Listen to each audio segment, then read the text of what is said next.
Kelce. Are you guys good?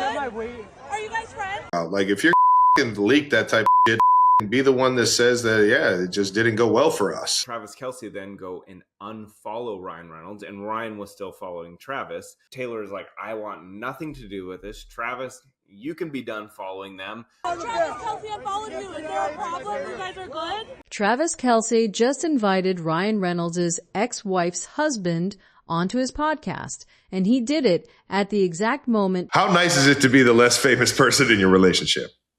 Huge relief. Really huge relief. I'm probably almost approached more because she's less approachable. Taylor Swift is secretly calling A-list celebrities to lock down a summer wedding guest list that Blake Lively is desperately hoping to be on. According to multiple entertainment insiders, this wasn't accidental. This was a message. Taylor Swift has not defended Blake Lively once since the scandal erupted. Not once. She hasn't issued a statement. She hasn't had her notoriously aggressive legal team shut down the accusations swirling online, and she hasn't been seen anywhere near Blake or Ryan Reynolds in months. What she has done is start personally calling celebrity friends to save their summers for a wedding. Meanwhile, Travis Kelce builds a brand new bromance with Colin Jost, the man married to Scarlett Johansson, Ryan Reynolds' ex-wife. Stay with me, because by the end of this, you're going to understand exactly why the Taylor Swift and Blake Lively friendship isn't just fractured. It may be completely finished. Let's go back to where this all started unraveling. When the Blake Lively controversy exploded across every corner of the internet, it dragged names like Ben Affleck, Hugh Jackman, and Ryan Reynolds into a firestorm nobody saw coming. The world expected Taylor Swift to do what Taylor Swift always does, protect her circle. Blake was supposed to be the inner circle, the untouchable best friend, the one who got front row seats at the Eras tour and matching friendship bracelets, but then those text messages leaked, and what they revealed was devastating. In one exchange, Blake actually asked Taylor directly if everything was okay between them, essentially admitting she felt like she'd been a bad friend. Taylor's response was clinical. Quote, "You're not wrong, but it's also not a big deal. I think I'm just exhausted in every avenue of my life. In recent months, I had been feeling a little bit of a shift in the way you talk to me." That is not the language of a best friend reassuring another best friend. That is someone carefully documenting their emotional boundary. And according to sources close to the situation speaking to Star magazine, it remains to be seen whether Blake and Ryan will even receive a wedding invitation. Think about that for a second. Taylor Swift's supposed ride or die best friend doesn't even know if she's going to the wedding. Gorgeous Taylor.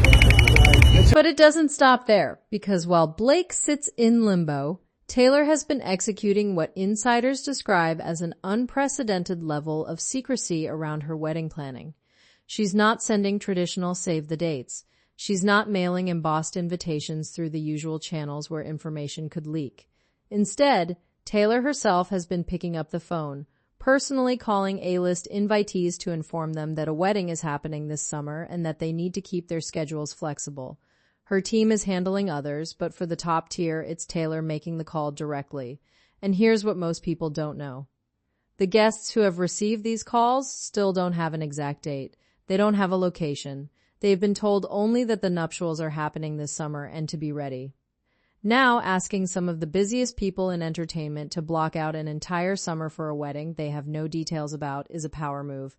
It's one that only someone at Taylor Swift's level could pull off. But the real question people are now openly asking is this. If Blake were still truly in the inner circle, would she need to hear about any of this through sources speaking to tabloids?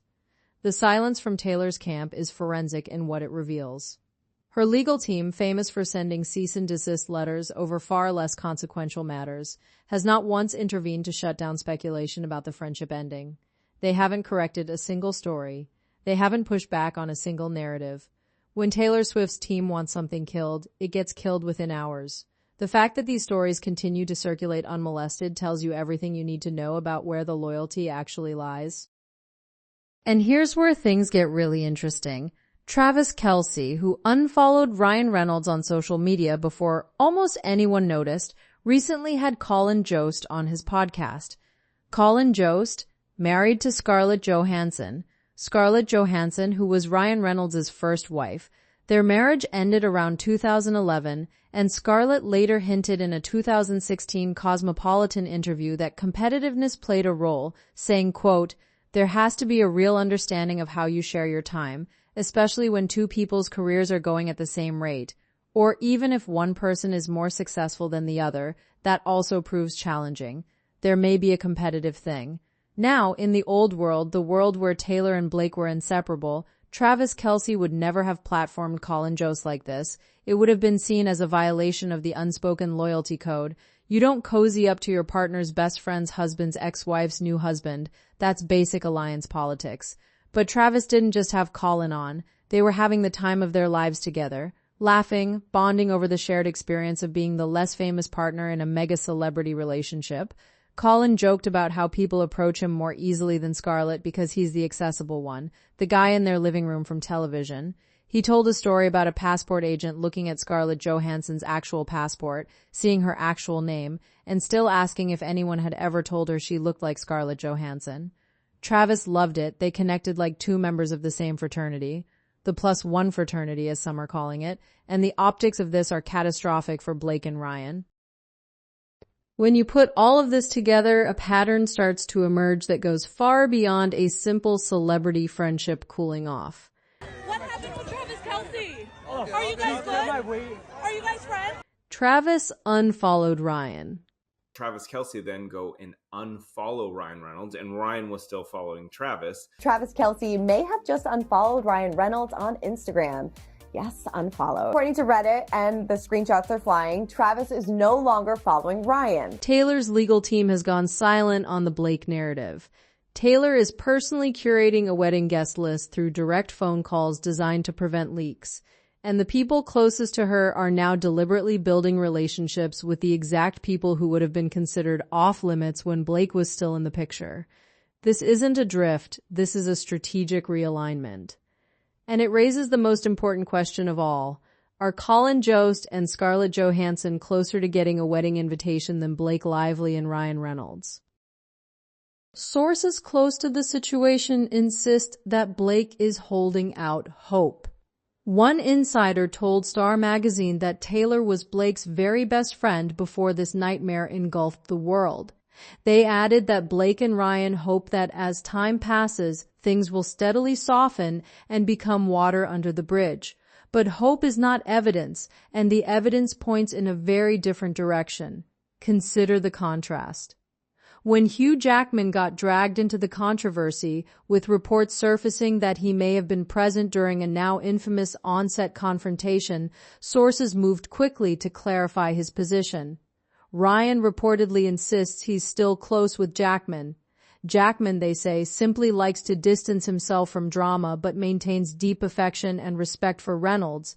They've even joined some Australian sailing venture together. The point is, when people want to signal that a relationship is intact, they signal it clearly and loudly. Taylor Swift has signaled nothing. Her team has signaled nothing. Travis Kelce has signaled the opposite. Let that sink in. The people around Blake are clearly nervous. The language coming from her camp, words like hope, softening, water under the bridge, is the language of someone who knows they're on the outside looking in. It's not the language of someone who just got a personal phone call from Taylor Swift asking them to keep their summer free. And if Taylor's wedding truly is the event of the decade, the guest list itself becomes a document. A forensic record of who is in and who is out.